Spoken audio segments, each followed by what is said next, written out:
Assalamualaikum warahmatullahi wabarakatuh. Bertemu lagi dengan saya Dinia Anggraheni dalam kuliah Hidrolika 2. Kali ini kita akan membahas tentang kehilangan energi sekunder.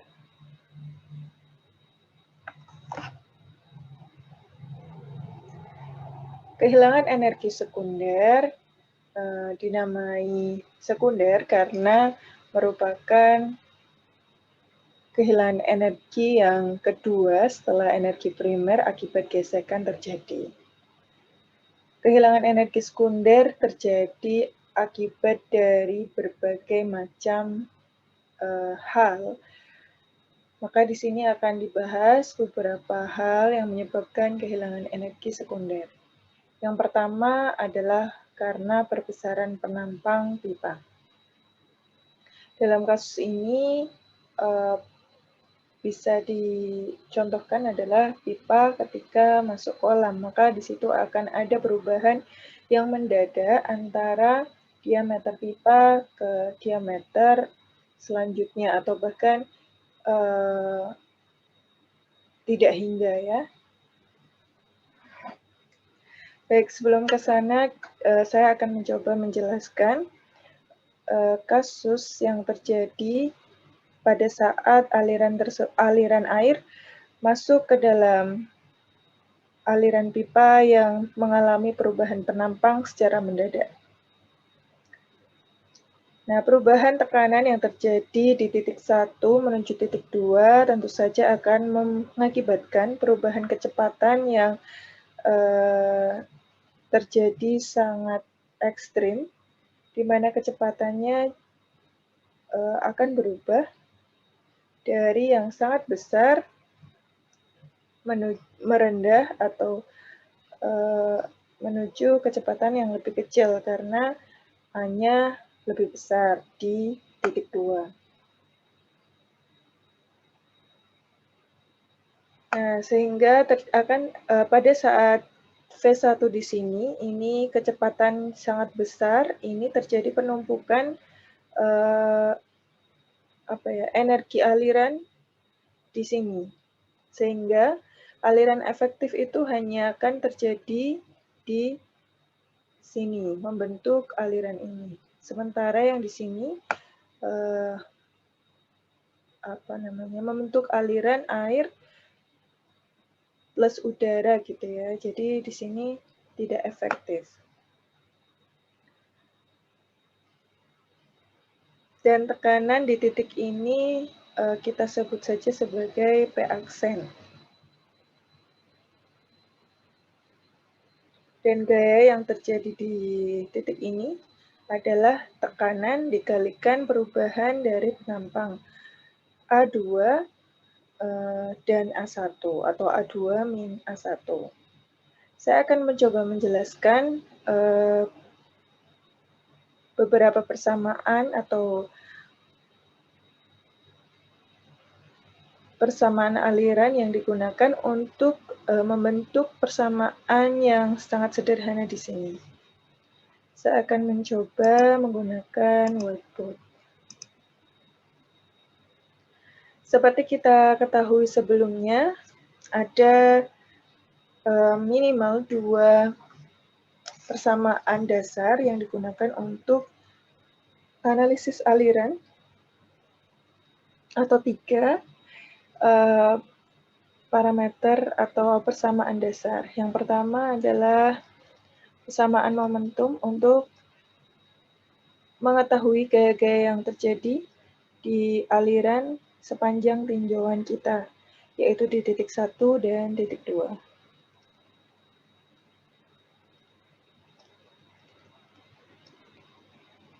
Kita menggunakan hukum Newton.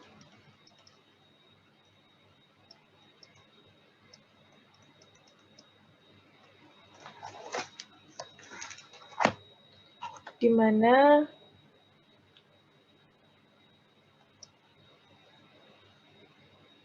di titik 1 muncul gaya tekanan P1 kali A1 untuk mengubah tekanan itu dalam bentuk gaya, kemudian ditambah tekanan yang terjadi di daerah transisi pada saat perubahan penampang, yaitu P aksen kali A2 min A1, dan gaya tekanan yang terjadi di titik 2, yaitu dengan arah sebaliknya, P2 kali A2 akan sama dengan F kali MA, atau dalam hal ini adalah Rho kali Q kali perubahan kecepatan V2 min V1. Dari persamaan ini, maka kita untuk menyederhanakan, kita bagi dengan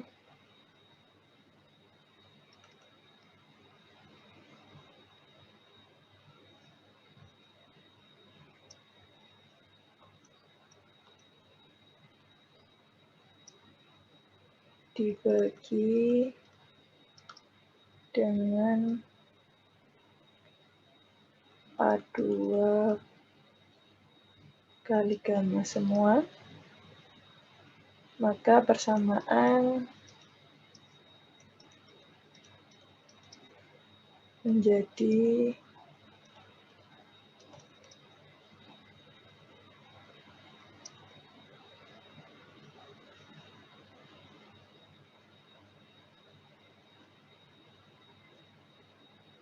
P1 kali A1 per A2 kali gamma ditambah P aksen A2 min A1 kali per A2 kali gamma dikurangi P2 kali A2 per A2 kali gamma sama dengan Rho kali Q kali P2 min P1 per A2 kali gamma. Nah, atau saya ingin merubah ini ya,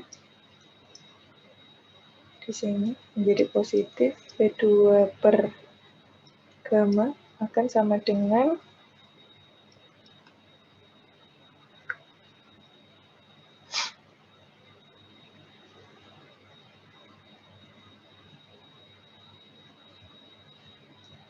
A1 per A2 kali P1 per gamma ditambah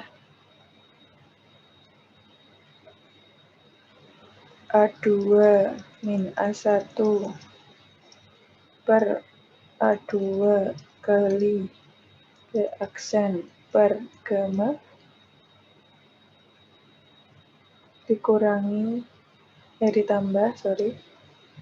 ditambah ini kita ganti menjadi G,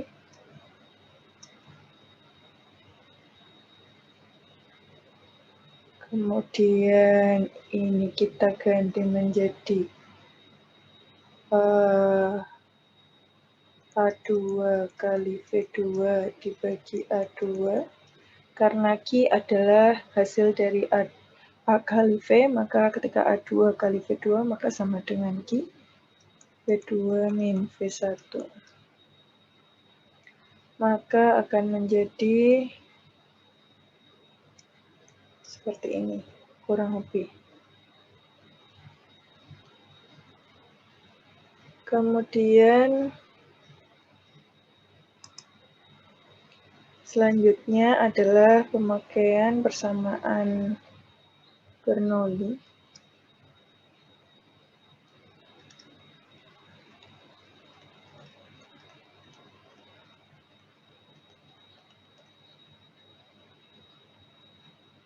Di mana P1 per gamma plus P1 kuadrat per 2G akan sama dengan P2 per gamma ditambah P2 kuadrat per 2G ditambah adanya faktor kehilangan energi, dalam hal ini adalah energi sekunder.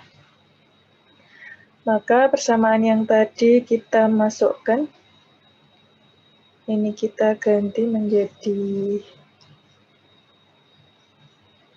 HE karena yang kita ingin cari adalah HE, sama dengan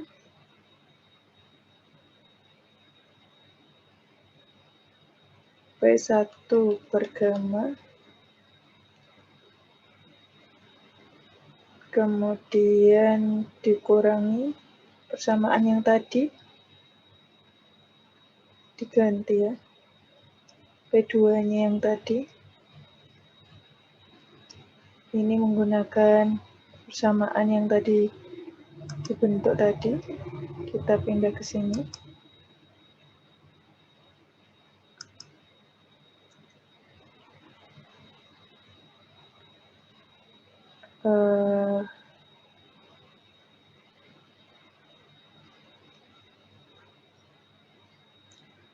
A1 per A2 kali P1 per gamma, kemudian dikurangi A2 min A1 per A2 kali P aksen per gamma, dikurangi V2 per G kali V1 min V2. Ini kemudian kita ganti lagi, ditambah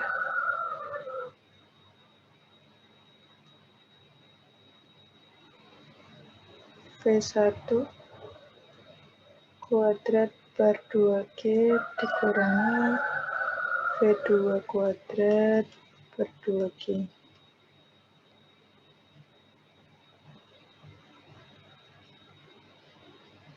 Gitu ya, atau kita sederhanakan lagi. 1 min A1 per A2 kali P1 per gamma,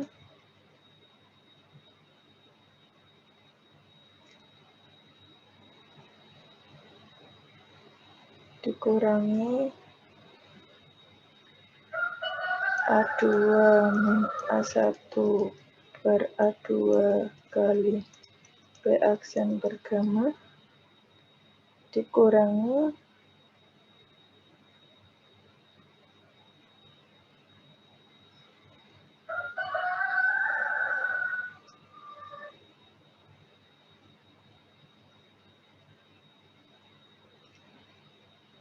P1 P1 per G ditambah V2 kuadrat per G ditambah V1 kuadrat per 2G dikurangi V2 kuadrat per 2G. Ini kita bisa coret ya. Di sini. Mana enggak?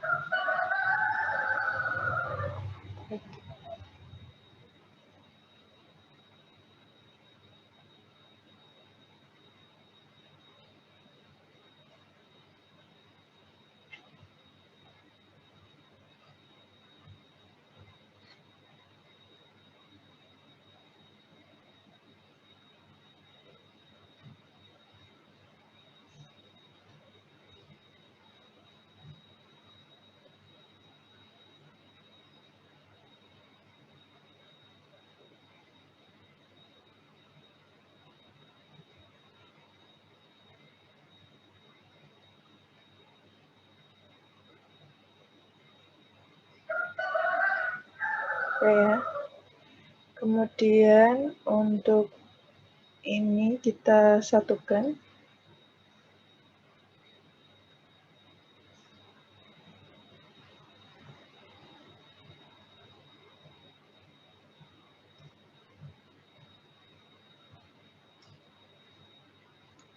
Jadi 1 min A1 per A2 P1 per gamma dikurangi A2 min A1 per A2 kali P aksen per gamma. Kemudian agar ini sama semua, maka kita ganti penyebutnya menjadi 2G ya. Jadi di sini ada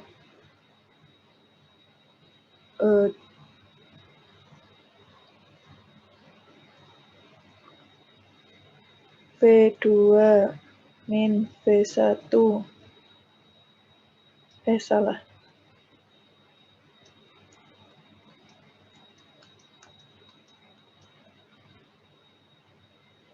V2 kuadrat per 2G ditambah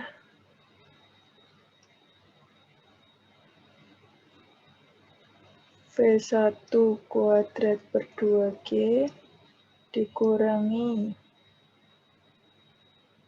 V2 kuadrat per 2G dikurangi V2 V1 2G kali 2.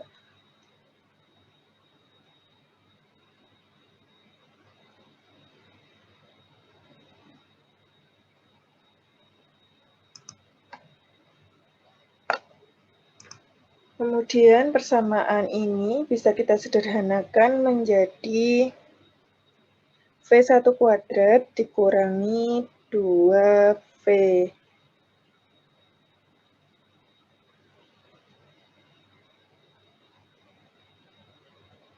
1V2 begini ya. Saya sederhanakan lagi, maka HE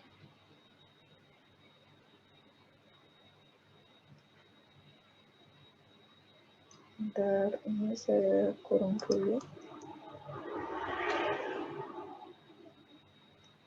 Nah, di sini saya bisa nulis kayaknya 1 min A1 per A2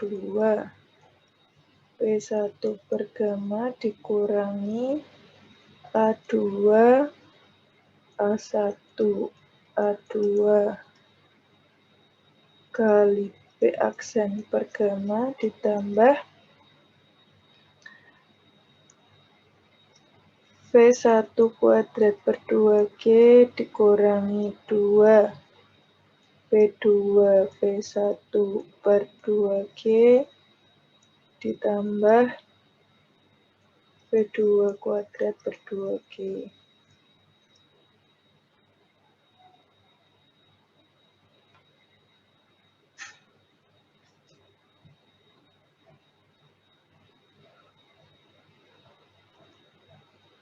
Nah, di sini juga saya bisa mengubah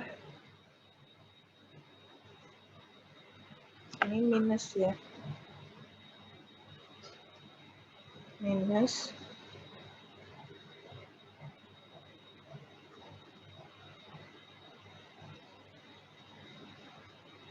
yang nilainya sama dengan ini.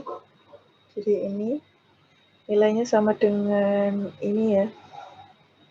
1 min A1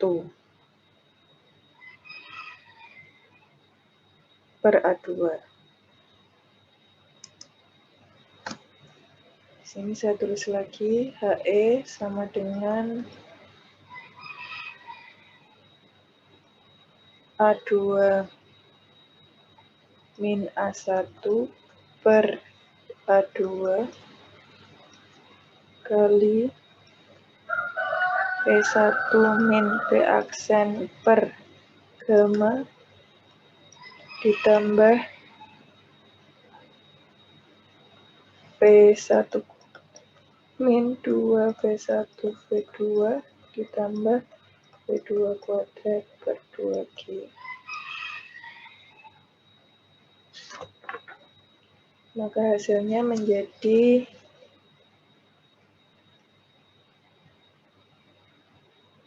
A1 min A1 per A2 kali P1 min P aksen per gamma ditambah V1 min V2 kuadrat per 2G.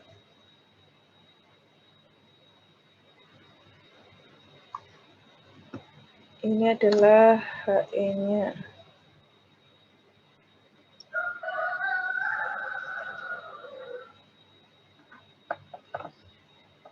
Kemudian dengan persamaan kontinuitas, yang ketiga adalah persamaan kontinuitas.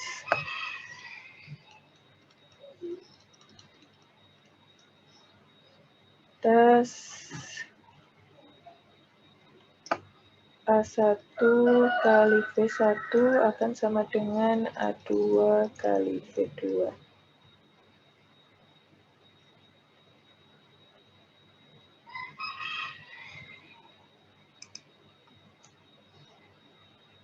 Kemudian dari HE tadi akan sama dengan yang kita tulis tadi,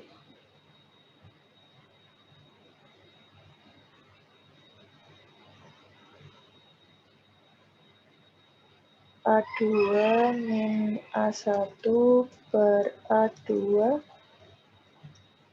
kalikan V1 min V aksen per gamma ditambah V1 min V2 kuadrat per 2G.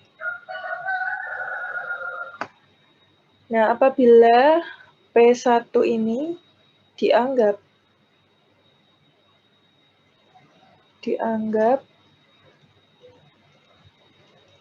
P1 itu sama dengan P aksen, maka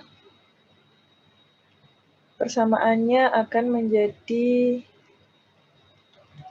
V1 min V2 kuadrat per 2G. Nah, dengan konsep persamaan kontinuitas, tadi bisa kita tulis sebagai V2 sama dengan A1 per A2 kali V1. Maka ketika di sini saya ganti, V2-nya menjadi A1 per A2 kali V1, V1 dikurangi A1 A2 kali V1.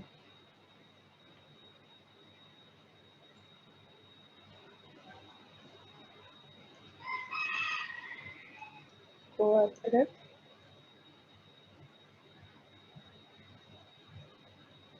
per 2G akan sama dengan 1 min A1 per A2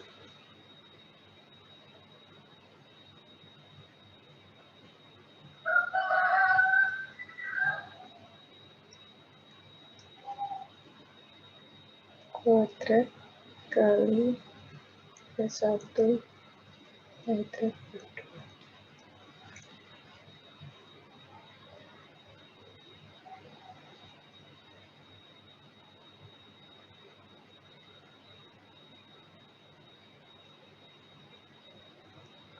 Begitu kira-kira, dan HE bisa kita cari dari persamaan ini.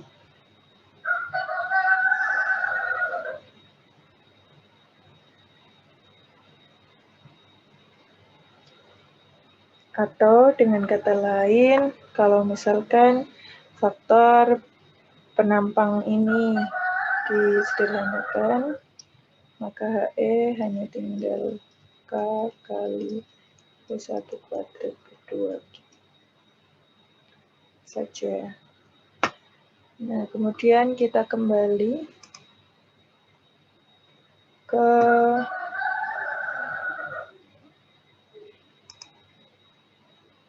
yang tadi. Nah, di sini muncul K kali V1 kuadrat per 2G. Nah, apabila pipa itu masuk ke kolam yang sangat besar, di mana A2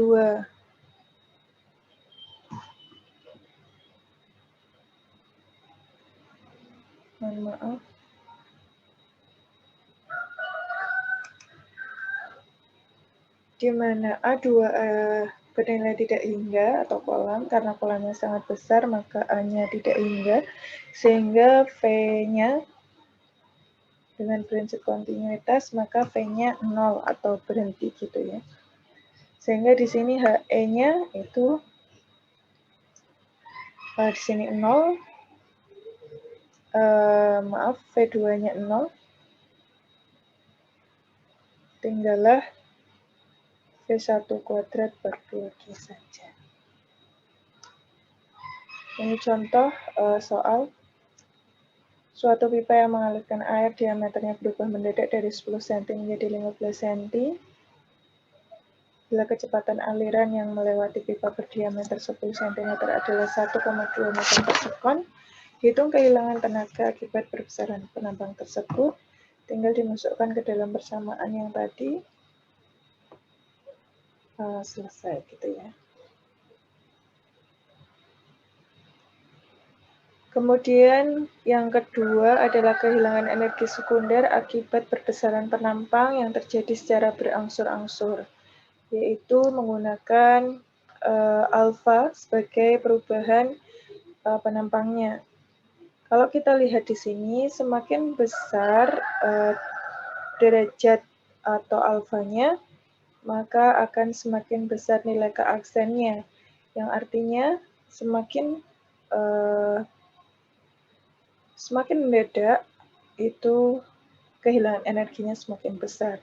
Semakin berangsur-angsur, maka kehilangan energinya semakin kecil.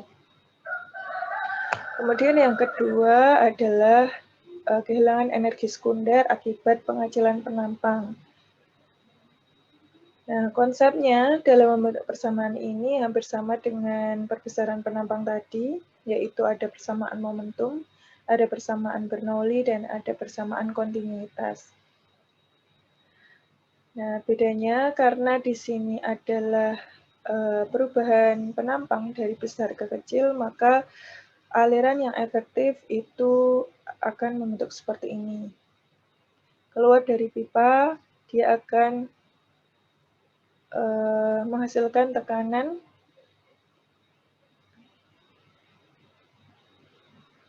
dan akan mempengaruhi kecepatannya. Kecepatannya semakin besar atau paling besar di posisi yang disebut vena contracta. Nah, di posisi vena contracta ini, penampang aliran menjadi lebih kecil daripada salurannya, sehingga yang dipakai bukan lagi penampangnya, melainkan alirannya. Sehingga di sini bukan lagi A1 atau perubahan penampangnya, tapi di sini menggunakan AC atau luas penampang kontraktanya, sedangkan V-nya juga menggunakan V kontraktanya.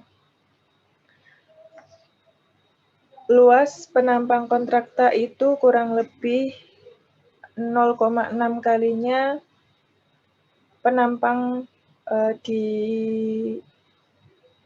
luas penampang yang mengecil tadi, sehingga di sini jika 0,6 A2 dimasukkan, itu maka akan berubah menjadi 0,44 V2 kuadrat per 2G.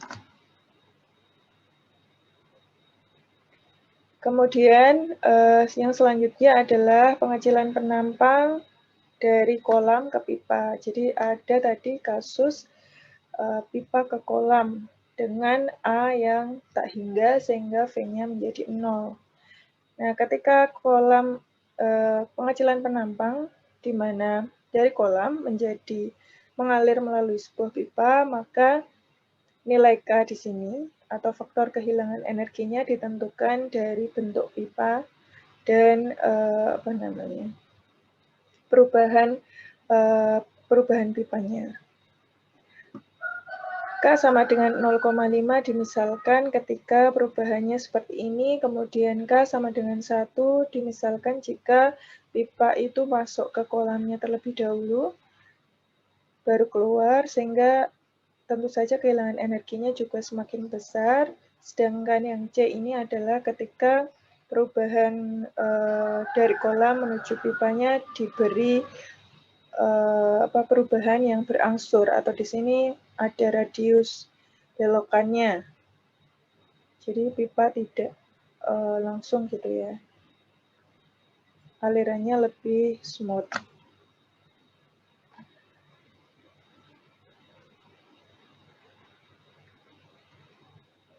Nah, ini secara umum pengecilan pipa yang berangsur-angsur didasarkan pada pipa kecil. Besarnya nilai kehilangan tenaga dapat dihitung dengan HS sama dengan K aksen kali V2 kuadrat per 2G.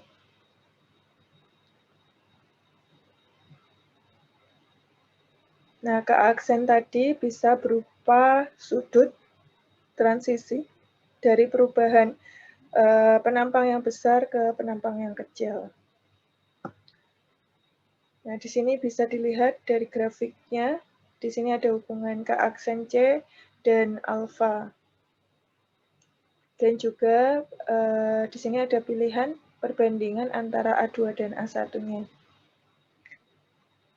Secara garis besar, ketika sudutnya semakin besar, maka K-nya juga semakin besar. Artinya perubahan yang mendadak tadi sudah saya sampaikan bahwa akan menghasilkan kehilangan energi juga yang semakin besar, termasuk dalam kasus pengecilan penampang.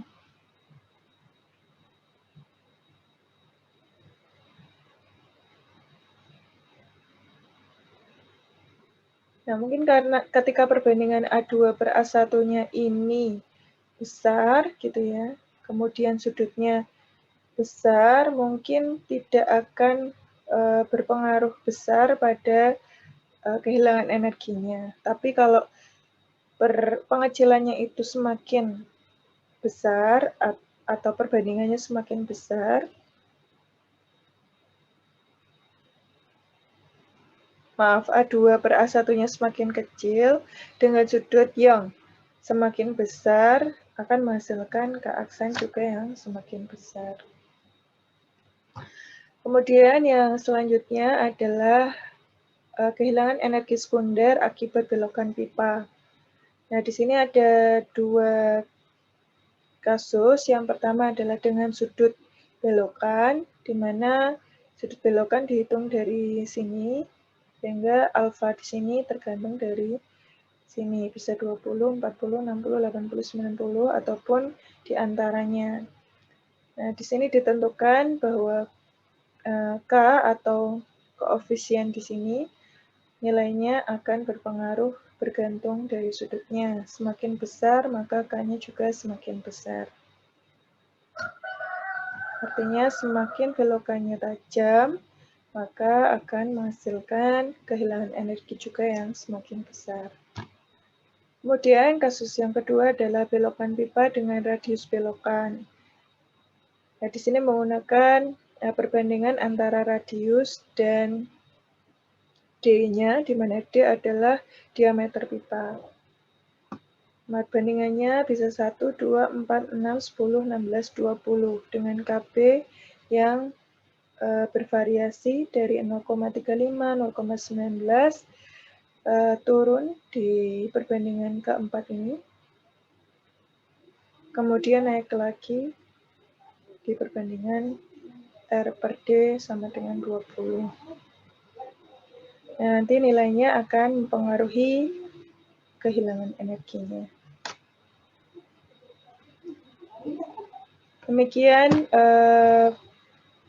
materi tentang kehilangan energi sekunder yang bisa saya jelaskan pada materi ini. Kurang lebihnya mohon maaf. Saya tutup dengan salam. Wassalamualaikum warahmatullahi wabarakatuh.